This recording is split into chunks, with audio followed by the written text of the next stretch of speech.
Summer Fridays.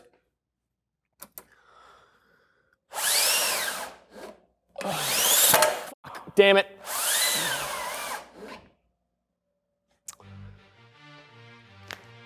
In this last season of Bravo's Summer House, a bombshell discovery revealed that West Wilson was seen canoodling with Amanda Petula, who was at the time married to Kyle Cook and also Sierra Miller's best friend, despite the fact that West had been flirting with Sierra, even kissing her towards ends of the season.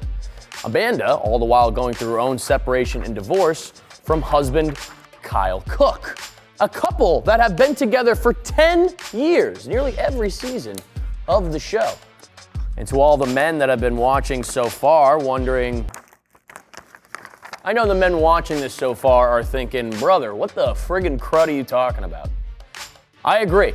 It is a little baffling to see a straight man talking about Bravo shows. But I gotta admit, I'm a bit of a Bravo head. Everything from Summer House to Vanderpump Rules, I'll even treat myself with a TikTok clip of the Valley here and there. I know that's the worst one, okay? Sue me. Why? Why would you, a man that would be watching Bravo during the NBA Finals and Stanley Cup playoffs, even interact with any of these shows? It's the men. I mean, they're an absolute car wreck every time I watch them. The way they treat women, the way they treat themselves, the way they treat their family and friends. It is baffling. You sit there thinking, don't these guys know they're on camera? And they do. And as guys, especially straight men, we try to avoid a life full of drama and bullshit as much as possible. But I think the best way to do that is to watch TV that is strictly full of drama and bullshit. We could learn a little bit about how easy... We could all learn a little bit about how easy it is to look like Jax, to look like Kyle or West Wilson, and be cognizant as well as the dudes in our circle that Where are you going? As most dudes try to avoid the drama and bullshit in their lives, it's important that maybe sometimes we watch TV that's strictly drama and bullshit. It's good to see characters like Kyle Cook or West Wilson or Jax Taylor and understand who these men are, how not to be them, and maybe even how to avoid them in your friend group. And that's why today we're going to find out why straight men should watch Bravo.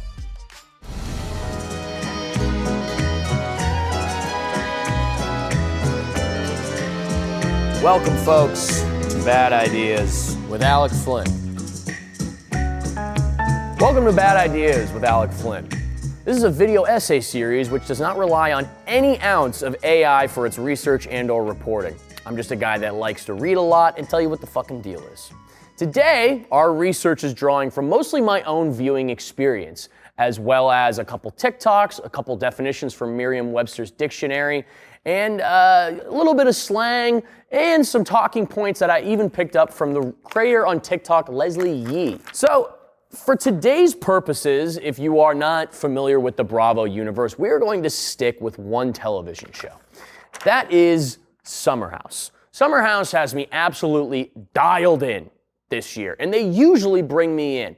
Now, I can't say that I'm always a big Bravo head and watching all the shows, but whenever there's a big scandal, I like to sink my teeth in. Similar with Scandival, this year we have Scamanda. Now, it's interesting because gender equal casts are usually what get men into shows like this in the first place. The stigma of reality TV when it comes to guys, especially straight guys, is, that's a girl TV show. Russell, 35, who began watching Bravo with his wife, straight guy, he added that the stigma was breaking down with Summer House. Dudes are relatable on a show like this, adding the men on the show take a bigger role than that of the Housewives show. Some viewers also pointed to the male friendship shown on the show in the range of careers, including Kyle Cook's business ventures and Wes Wilson's journalism background. Ah yes, Kyle Cook's business ventures, such as creating a hard seltzer brand in the year 2026. And, Wes Wilson's journalism career, which is creating a podcast with WNBA's MAGA Caitlin Clark. These are jobs that would make anyone watching that on LinkedIn go, sure about that? You sure about that? It's crazy, dude. At some point, Kyle even tells a friend, like, he had to stop paying himself a salary and it was DJing to make up the extra money. That is peak unemployment friend side hustle I've ever heard it. That's the guy staying on your couch just being like, bro, once I DJ this fucking house party, I'm gonna be good to go. Don't worry about it. I need like a couple more bucks. You're out of toilet paper. Speaking of which, DJing, I got a bone to pick with you. Can we knock it off with the off-brand sort of unique spaces for DJing? Okay, I don't need to see a YouTube DJ set from Acadia National Forest or somebody's kitchen. Okay, I really don't need to see it. Look, like they got, I mean, I'm looking at shit like fucking Diplo live from the subway. Who asked for that? Huh? What's next? Is it gonna be fucking John Summit from the Anne Frank house? I don't think so. Anyway, let's discuss Kyle Cook. A cast member since the show's inception in 2017, Kyle Cook has spent the past 10 years as partner to Amanda Batula. They eventually became husband and wife. My wife. I can't help myself, I'm sorry. But throughout the show, we watch as this relationship in real time starts to unravel, starts to crumble. And we've seen that Kyle's behavior through the later part of these seasons, it devolves into outbursts. Speaking about his wife poorly, speaking to his wife poorly. As he becomes more isolated from the cast and his relationship, we see that he is now spiraling. Plenty of men we know spiral, right? There's something like the minute your boy starts wearing joggers to the bar, something's up. Something's up. As his relationship unravels, he's seen through multiple seasons having outbursts, speaking poorly to Amanda, being kind of a baby. Being a baby. He's being a big baby. Can't have it. And he becomes more isolated from his partner. You can tell he's spiraling. And then, for the cherry on top, he becomes the victim of the latest Bravo scandal, Scamanda, watching Wes Wilson and Amanda hook up while he is left out in the lurch. While real viewers of the show and the casual observer might dive deep into the Wes and Amanda treachery unfolding, I became super interested in the story of Kyle Cook. I would like to talk about the lack of emotional intelligence on his part. While his wife is, of course, being a little bit unseedy, being mean, sort of excusing herself from the relationship when he needs the support the most, it feels as though this is a man who was afraid of being alone, afraid of making a decision like a man when he felt his needs weren't being serviced in a relationship. Because at the end of the day, while you might love somebody, the idea of abandoning the life you built together is frightening. Kyle, throughout the last couple seasons with Amanda, shows that men going through emotional turmoil of a failing relationship maybe should be handled with a little more grace and, frankly, much more finality. If he could tell his wife did not want him doing the following things, like DJing, she said no to that, supporting his business, wasn't really there for that, and, of course, not getting him any ass, then for the sake of your own well-being, you gotta cut the cord. And maybe there's a guy watching Kyle flail about in these relationships, and he's going through the same thing.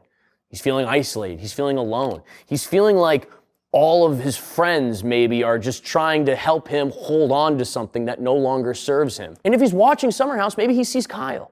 He starts reacting to Kyle. And maybe he tries to do something a little bit different than Kyle, other than start a DJ career. Because none of the men had the balls to tell Kyle that what he was dealing with was engagement, trapped like a dog in his own mind. Hey, get out. Get out. Most members of the house were just admonishing him, telling him, speak to Amanda better. You can't treat Amanda like that. Enter Wes Wilson, a newcomer to the Summer House. Wes Wilson is your typical performative man. What is a performative man? Well, I have your definition right here. Performative man, a disparaging or dismissive term for a man who engages insincerely, keyword here, insincerely, in certain activities or behaviors to appear safe. Oh, here we go. This is a big one right here. Safe/sophisticated/feminist and thus appeal to women. This is a big one we saw West use when speaking with Sierra. Okay, Sierra was somebody throughout the time in the house would not give herself to anybody she didn't feel safe or comfortable with, somebody who wasn't all in. Yet, through his performative maleship, he was allowed to sneak in, to burrow into that love, and then eventually betray her. And while there's nothing wrong with dressing like you just got a matcha latte, reading a bell hooks novel, there's something to be said about doing it for the sheer love of getting chicks. If the boys were watching Bravo like I suggest, then we would be able to sniff out a Wes Wilson and that crew immediately. We'd be telling our girl, this guy's a problem, he's a snake in the grass, don't trust him. She'd go, oh, no, he's fun. We would know the minute he walked into the house with this much midriff. Look at this bullshit. That's it. That is snake in the grass territory right here. Get your belly button back in. Who do you think you are, J-Lo? But he had the cast of Summer House and probably your girlfriend fooled as well. This article from Rolling Stone titled, Wes Wilson's secret to thriving on Summer House? Not being a monster asshole. I mean, look, he tells the interviewer, once you were joining the show, did you go back and watch any old episodes? He tells Kristen Lee Yandoli of the Rolling Stone, I watched season 7. I've done media and production for a while, so I put on my detective cap and wanted to show how this is cut. The performative man wants to see how the show's cut together. Interesting. He can position himself in the perfect places to appear to the general public as sophisticated, safe, and feminist. Under this guise as the good guy on the show, West went on to start flirting with Sierra, pursuing her, gaining her trust, gaining her love, and then eventually dumping her, and then only in season 10 to begin flirting once more. Why does he do this? And why should you, the straight man, care? Because West is the atypical opportunist. He began flirting with Sierra again, playing nice because he knows that's what the fans want to see, right? They want to see a man who, oh, he sees love. Oh, look at this guy. He's just a puppy. He doesn't know any better. Opportunistic, adjective. Taking advantage of opportunities as they arrive, such as A, exploiting opportunities with little regard to principle or consequences. Well, we've seen now with the latest scandal, he's seeing both. Ultimately, he doesn't care about principle or consequences. All he cares is the opportunities to get pussy. Oh, yeah. You never had a teacher fucking spell out pussy for you on the big screen. Well, there you go. Welcome to night school. I'm the janitor. So why is this relevant to the straight man? I'll tell you why. Because there's plenty of guys just like Wes that might snake themselves into your friend group, and you have to be aware. It might just be as insuspicious as your girlfriend's friend's boyfriend at the time. He sneaks his way in, you start hanging out, having a couple beers. He seems like a nice guy, seems harmless, right? You know, you might even ask him, hey, where'd you get those pants? I like the big pants. I feel like I could never find a tapered pair that fits my ass. Because, you know, I played hockey growing up, and he's like, oh, you played football. You're a football guy. Okay, cool. Yeah, nice. Montana State? Nice, dude. That's cool. And all the girls around him, oh my God, he's such a harmless puppy dog. He's so nice. He's like cute and he's shy, all that. And while you're not looking, while you're under that spell, he put on Mambo number 5 on the touch tunes, and he's fucking middle school grinding with your girlfriend.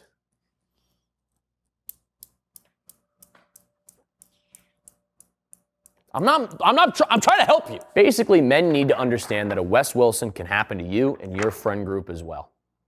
All right? Do you need that drama in your life? No. You don't want the bullshit either. Do you want to spend an entire week of your girlfriend being mad at you? Did you know? And you didn't say anything?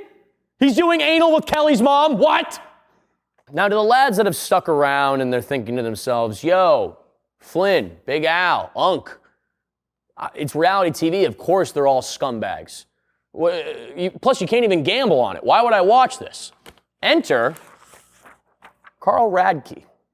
Carl, much like Kyle, has been on Summer House since the show's inception in 2017 and has, believe it or not, displayed most of the insane behaviors that warrant being a primary member on a reality TV show. However, I point to Carl Radke because he's a shining example of what a good guy can look like juxtaposed to the demons. Carl was doing copious amounts of cocaine and drinking like a fish throughout most of the seasons of this show. However, having a come-to-Jesus moment as personal family tragedy befell him, and now he's a sober advocate. He actually made the decision to stop drinking and using by watching himself on the show. Watching himself! Carl, quote, "I don't think I realized the problem with drugs and alcohol until the early season of Summer House, just watching myself back. My co-star Kyle Cook says this a lot, and I think he's spot on. Being on the show forces you to have tough conversations with yourself and with other people. It's that reflection in the mirror I had to answer to. I do believe that if I were not on reality TV, if I didn't have that footage in the mirror of my life, I would not have gotten sober." So while you don't have to be on reality TV, maybe you can watch Carl's journey and see your own mirrored back at you. Carl was even dating at the time Lindsay Hubbard, who is like the show's evil stepmom in a way. She's hot and very scary. After sobering up, Carl realizes that this future wedding that he's supposed to be having with Lindsay isn't for him. He's in a relationship that not only makes him feel alone, but also bullied at the same time. And he decides to call off the marriage. A point of contention for sure in the show. However, he's making a choice that is firm, that is rooted in his truth, and something that doesn't allow for him to be a coward. He went through with it. Unlike some of the other people on the show, Kyle, Amanda, right? And throughout even watching the show, he finds that his own ex is calling him Cocaine Carl. You know, making fun of his sobriety. And he's standing up to that. He's being his own man.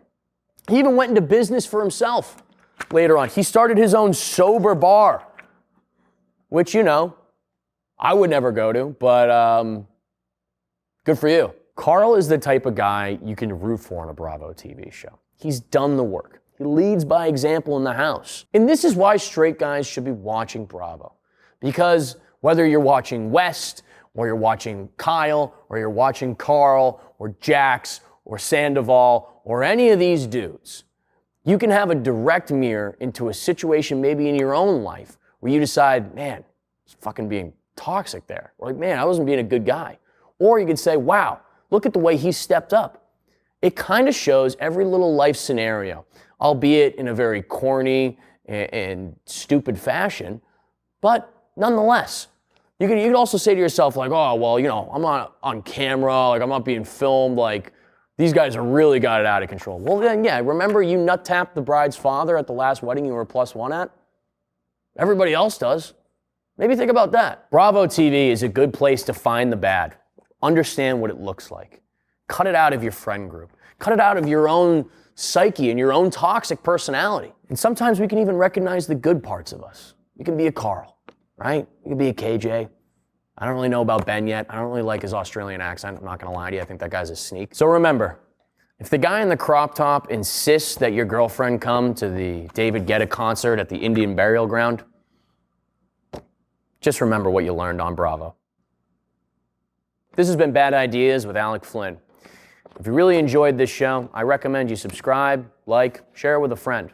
Come and see me live on tour. The best way for you to know when I'm coming to your city is to sign up for my mailing list. But here are also some of my tour dates. So check that out. I love you.